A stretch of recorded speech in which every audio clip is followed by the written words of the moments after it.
Naniniwala si Pangulong Duterte na sangkot sa droga ang pumatay sa 16 anyos na dalagita sa Lapu-Lapu City sa Cebu. Umakyat na sa 1.6 million pesos ang patong sa ulo ng mga nasa likod ng karumal-dumal na krimen. May report si Cesar Apolinario. Hindi na naitago ni Pangulong Rodrigo Duterte ang kanyang pagkadismaya nang banggitin niya sa isang talumpati sa Isabela ang sinapit ng 16 anyos sa dalagitang si Christine Silawan na pinatay at binalatan ng muka sa Lapu-Lapu City sa Cebu.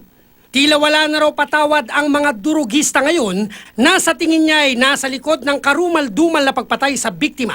Ang problema sa droga, law and order ngayon, at ang krimen, maniwala kanyang kulto-kulto,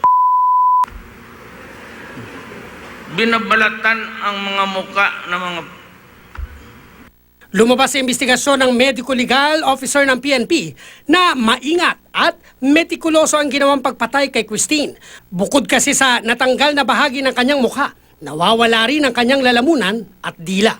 Posible raw na may ginamit na kemikal ang mga sospek para mabilis na makuha ang bahagi ng katawan ng biktima. Siguro ginawa to to conceal the identity of the victim because there will be a delay in the identity of the victim. This will give the suspects time. Nagtamo rin si Christine ng 30 saksak at pinakamalubha dyan ang mga tumama sa kanyang baga at atay. Dahil sa tindi ng pangyayari, iniakyat na sa 1.6 million pesos ang reward money mula sa iba't ibang ahensya ng gobyerno at pribadong individual para makatulong sa agarang paglutas sa karumal-dumal na pagpatay kay Christine. We're hoping we can catch him alive so that he can face the public, the query of the people. How did it happen? Why did he do it? Banta pa ng Pangulo. I have 3 years left.